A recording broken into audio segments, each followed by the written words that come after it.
1943 সালের 7 জানুয়ারি নিউ ইয়র্কের একটি হোটেলের 3327 নম্বর রুমে একাকী মারা যান এক বৃদ্ধ। 86 বছর বয়সী এই মানুষটির কাছে সে সময় হোটেলের বিল মেটানোর মতো কোনো টাকাও ছিল না। কিন্তু তার মৃত্যুর খবর পাওয়ার সাথে সাথেই আমেরিকার গোয়েন্দা সংস্থা FBI ছুটে আসে সেই রুমে। তারা সিন্দুক থেকে টেসলার সমস্ত গবেষণার খাতা, ডায়েরি এবং গোপন যন্ত্রপাতির নকশাগুলো বাজেয়াপ্ত করে নেয়। এই মানুষটি ছিলেন নিকোলা টেসলা, আধুনিক বিদ্যুতের জনক, যিনি নিজের সময়ের চেয়ে অন্তত 100 বছর এগিয়ে চিন্তা করতেন। প্রশ্ন হল, একজন কপর্তকশূন্য বৃদ্ধের ব্যক্তিগত নোটবুকে এমন কি তথ্য ছিল যার জন্য মার্কিন সরকারকে কয়েক ঘন্টার মধ্যে অভিযানে নামতে হলো? সরকার পরবর্তী 10 বছর এই ফাইলগুলো জনসমক্ষে আসতে দেয়নি। তাদের পক্ষ থেকে জানানো হয়েছিল যে এই কাগজগুলোতে বৈজ্ঞানিক বা ব্যবহারিক কোনো মূল্য নেই, অথচ এই ফাইলগুলোতেই ছিল তারবিহীন বিদ্যুৎ সঞ্চালন এবং শক্তিশালী কম্পন তৈরির গাণিতিক ফর্মুলা।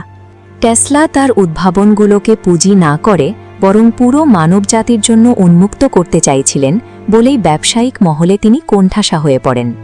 আজ সেই বাজেয়াপ্ত হওয়া নথিপত্রগুলো খতিয়ে দেখা যাক। ঠিক কোন প্রযুক্তিগুলো টেসলার ডায়েরিতে বন্দী ছিল, যা সেই সময়ের রাজনৈতিক ও অর্থনৈতিক স্থিতিশীলতাকে হুমকির মুখে ফেলে দিয়েছিল?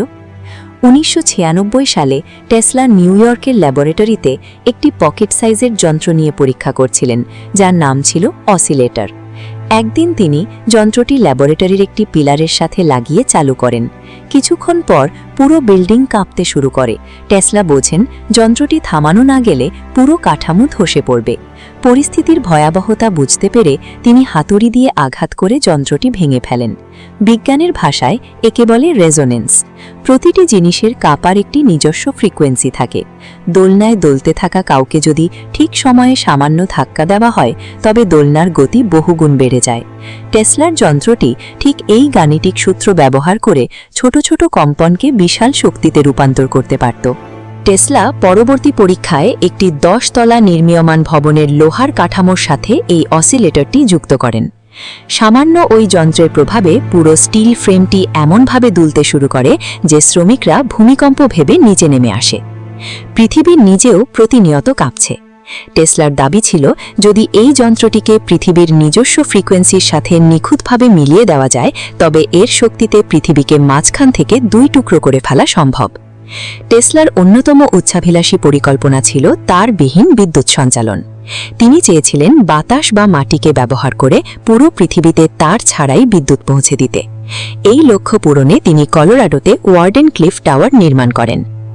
180 ফুট লম্বা এই কাঠামো থেকে পৃথিবীর স্তরে এমন এক কম্পন তৈরির পরিকল্পনা ছিল, যার ফলে যে কোনো প্রান্তের মানুষ মাটিতে একটি ছোট অ্যান্টেনা স্থাপন করে বিদ্যুৎ সংগ্রহ করতে পারত। এই প্রকল্পের প্রাথমিক অর্থায়ন করেছিলেন ব্যবসায়ী জে.পি. মর্গ্যান। তিনি টেসলাকে $1.5 লক্ষ প্রদান করেন। তবে প্রকল্পের সফলতার মুখ দেখার আগেই মর্গ্যান ব্যবসায়িক ঝুঁকিটি বুঝতে পারেন। আর খনির ওপর নির্ভরশীল তারবিহীন ফ্রি বিদ্যুতের অর্থ ছিল মর্গ্যানের একচেটিয়া ব্যবসার পতন। মর্গ্যান টেসলার ফান্ডিং বন্ধ করে দেন। তার যুক্তি ছিল সহজ, যে জিনিসে মিটার বসিয়ে বিল নেওয়া যায় না, সেই জিনিসে আমি বিনিয়োগ করব না। শুধু ফান্ডিং বন্ধ করাই নয়, মর্গ্যান অন্য বিনিয়োগকারীদেরও টেসলার থেকে দূরে সরিয়ে দেন। ফলে মানবজাতি তার এবং মিটারের উপর ভিত্তি করে তৈরি একটি ব্যয়বহুল শক্তি ব্যবস্থার ওপর স্থায়ীভাবে নির্ভরশীল হয়ে পড়ে। টেসলার ডায়েরিতে আরও একটি যন্ত্রের নকশা ছিল, ডেথ রে বা পিস রে। এটি ছিল একটি উচ্চ ভোল্টেজের রশ্মি প্রক্ষেপক, যা থেকে 50 মিলিয়ন ভোল্ট বিদ্যুৎ লেজার লাইটের মতো বের হতে পারত। টেসলা চেয়েছিলেন প্রতিটি দেশ তাদের সীমান্তে এই যন্ত্র বসিয়ে রাখুক, যাতে কোনো আকাশপথের আক্রমণ সম্ভব না হয়। তার উদ্দেশ্য ছিল প্রতিটি দেশকে অপরাজেয় করে তোলা এবং যুদ্ধের সম্ভাবনা চিরতরে বন্ধ করা। তার গবেষণার আরেকটি দিক ছিল থট ক্যামেরা।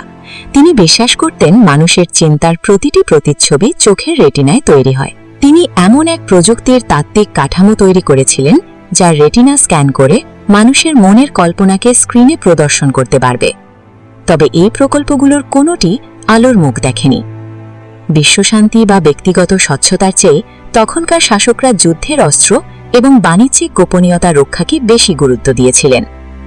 ঋণের দায়ে শেষ পর্যন্ত ওয়ার্ডেন ক্লিফ টাওয়ারটি ভেঙে ফেলা হয় এবং এর লোহা স্ক্র্যাপ হিসেবে বিক্রি করে দেওয়া হয়। বর্তমান ভূরাজনীতির দিকে তাকালে দেখা যায় মধ্যপ্রাচ্য থেকে শুরু করে বিশ্বের বড় সংঘাতগুলোর কেন্দ্রে রয়েছে প্রাকৃতিক সম্পদের অধিকার। আজ সারা বিশ্বে তেলের যে লড়াই আমরা দেখছি তার বিকল্প হতে পারত টেসলার তারবিহীন বিদ্যুৎ। পেট্রোল বা কয়লার ওপর নির্ভরতা কমলে হয়তো বর্তমানের অধিকাংশ সংঘাতেরই কোনো ভিত্তি থাকত পণ্ডিত না। টেসলার এই উদ্ভাবনগুলো সরাসরি সেই ব্যবসায়িক মডেলকে চ্যালেঞ্জ করেছিল যেখানে নিয়ন্ত্রিত উপায়ে জ্বালানি বিক্রি করে মুনাফা অর্জন করা হয়। সেই পুঁজিবাদী কাঠামোর কারণেই তার প্রযুক্তিগুলো হারিয়ে গিয়েছিল। সেই ৩৩২৭ নম্বর রুম থেকে গোয়েন্দা সংস্থার বাজেয়াপ্ত করা নথিপত্রগুলো আজও পুরোপুরি জনসম্মুখে আনা হয়নি। ফ্রিকোয়েন্সি এবং রেজোন্যান্সের ওপর টেসলার যে পর্যায়ের দখল ছিল, আধুনিক বিজ্ঞান আজও সেই স্তরে পৌঁছানোর চেষ্টা চালিয়ে যাচ্ছে।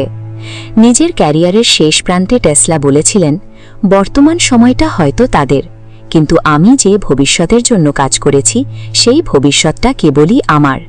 হয়তো ভবিষ্যতে কোনো এক সময় টেসলার সেই হারিয়ে যাওয়া ফর্মুলাগুলো পুনরায় আবিষ্কৃত হবে, আর সেদিন হয়তো আমাদের পৃথিবীটা সম্পদের অভাব এবং যুদ্ধের চক্র থেকে বেরিয়ে আসতে সক্ষম হবে।